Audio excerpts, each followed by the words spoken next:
If you are to realize a life of fruitfulness, kama utaweza kufikia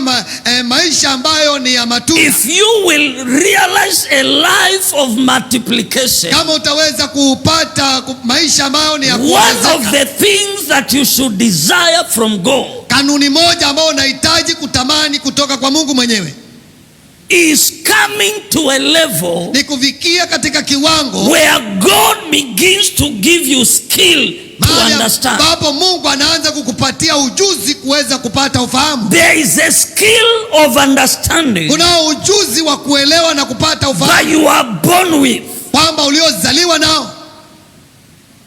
that is able to help you in the normal life circumstances. ambao unaweza kukusaidia katika maisha haya ya kawaida. But there is another skill for understanding Lakini kunayo akili nyingine na that ujuzi mwingine comes from God, unaotoka kwa Mungu is mwenyewe, able to give you excellency, na uweza kukupatia kuweza kufikia is kufaulu, able to give you excellency inaweza kukupatia ule udhamani in the assignments of life.